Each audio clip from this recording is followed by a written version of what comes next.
Today on the newscast, Israel exposes Iran's attacked drone bases, and a supposed U.S. ally is supporting Hamas. Get all the breaking details coming up.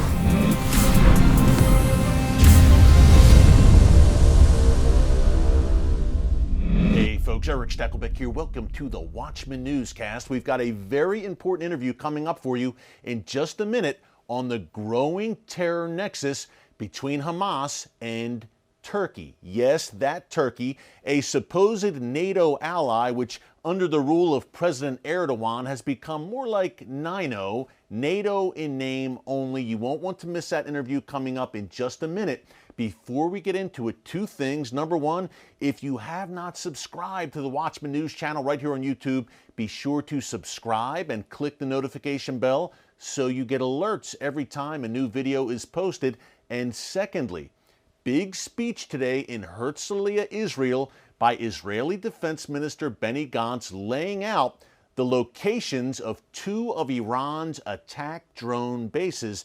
Now, you may remember about a month ago here on the newscast, we discussed a similar revelation by Defense Minister Gantz, in which he gave the location of an Iranian drone base inside Iran, where the Iranian regime was bringing in members of its proxies across the region, bringing them to the Islamic Republic for drone training. And of course, as we have reported here in the newscast many times, and Defense Minister Gantz confirmed this once again today in his speech, Iran is sharing that drone technology with the likes of Hezbollah, Hamas, the Houthis, the Shia militias in Iraq, and other nefarious actors in the Iranian orbit across the region. Defense Minister Gantz today specifically fingered two of those bases where Iran has launched drone attacks from against Israeli vessels, Israeli-controlled or Israeli-owned vessels in the waters of the region over the past year. The one site is off the coast of Iran in the Strait of Hormuz, and the other, they're both in the southern part of the country. The other is in a city called Chabahar, and Iran is using these two bases to launch those lethal attack drones. That was one very interesting nugget from Defense Minister Gantz's speech today. Also, he mentioned, and programming note here, folks, we will get into this on tomorrow's Watchman Newscast live stream, Iran's efforts to establish a greater foothold in South America. In particular, Benny Gantz today talked about Iran's Islamic Revolutionary Guards Corps trying to increase its presence in South America. We know, of course, of the tri-border region where Brazil, Argentina, and Paraguay meet, a notorious Hezbollah fundraising sector there in South America. But Gantz talked about the IRGC trying to establish more of a presence there, and also the Iran-Venezuela relationship. And I am here in the United States in the Western Hemisphere, so I am particularly interested and concerned about those details. We're going to dig into that tomorrow. Again, Watchman Newscast live stream right here on the YouTube channel between 4 and 5 p.m. Eastern Time. Join us live and be sure to bring your questions for our Q&A session. It's going to be good. Okay, on to the interview. We are talking Turkey. I know it's Thanksgiving, bad joke, but this is the bad kind of Turkey in terms of the Turkish regime led by Recep Erdogan right now, and its growing relationship with the terror group Hamas. We talked about this on yesterday's newscast. You can check it out in our archives. A Hamas cell broken up by Israel just yesterday. It was directed by Hamas operatives living not in Gaza, not in the West Bank, but in Istanbul, Turkey.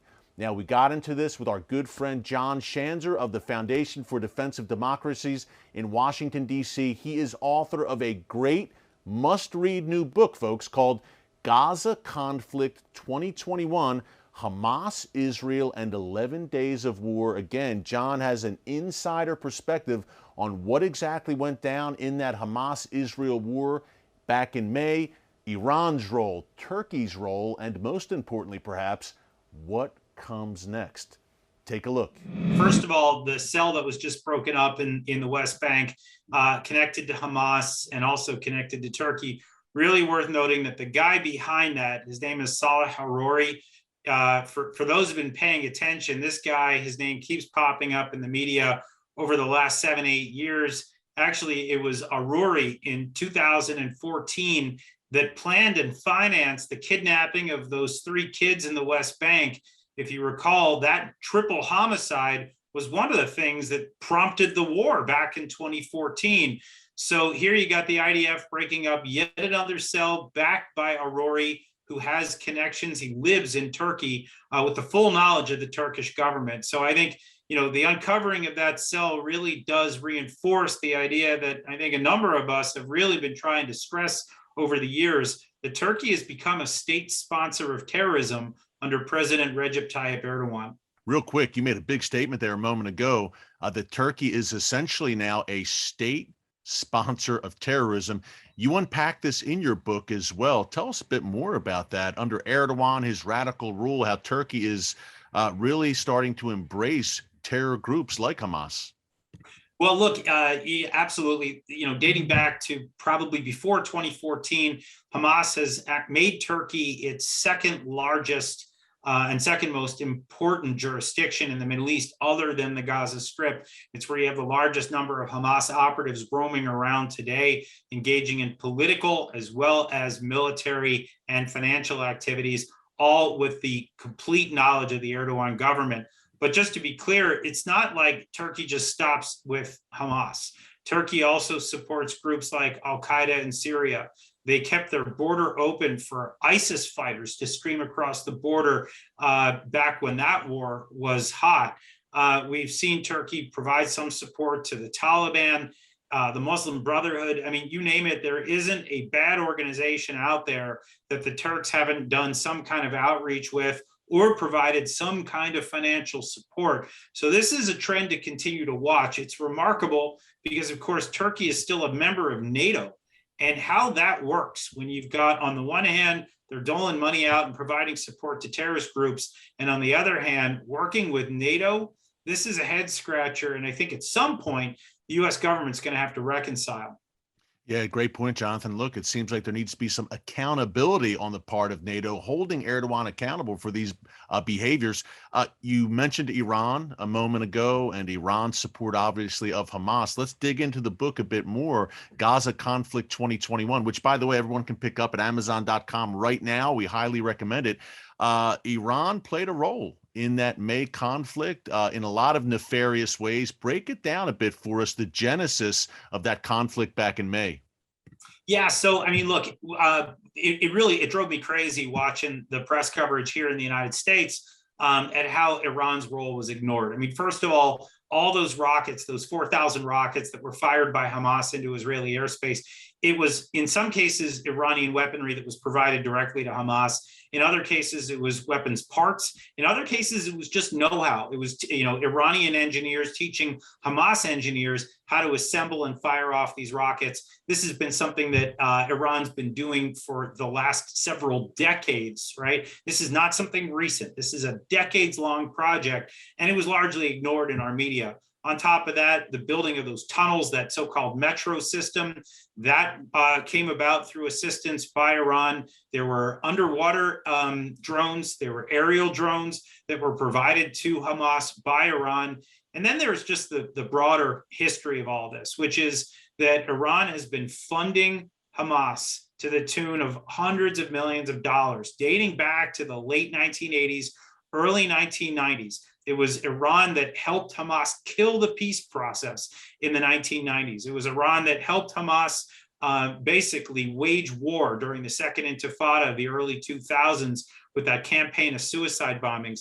So Iran's fingerprints are all over these activities, and yet somehow it's just broadly described as another round of Palestinian-Israeli violence. It's not. It's proxy violence carried out by Iran. Yeah, John, wherever the Iranian regime goes, chaos and misery follows, and that includes Gaza, Hamas's power base. Hey, in the wake of that May conflict, which you write about so eloquently in the new book, where does Hamas stand now? Of course, we mentioned earlier the terror cell broken up in the West Bank just yesterday, but what is Hamas's strength level now? Have they replenished their rocket arsenal? Where does the movement go from here in the wake of some pretty heavy losses they took in that May conflict? Yeah, they absolutely took a beating, certainly in terms of the attacks on that metro system, as well as in the Jala Tower, where Hamas had that Iron Dome jamming facility that the Israelis ultimately destroyed. So there are a lot of assets that were destroyed during the war. Look, they fired 4,000 rockets. They had an estimated 15,000 in their arsenal. So they don't even need to replenish a lot of those rockets. Maybe some of the longer range ones or the ones with the higher payload, but they still have 11,000 projectiles in their possession, which means they could do it again tomorrow if they like. One of the things that Israeli and American officials have noted is that Hamas really walked away from that conflict with a stronger political standing, having made it look like they defended Jerusalem on behalf of the Palestinian cause.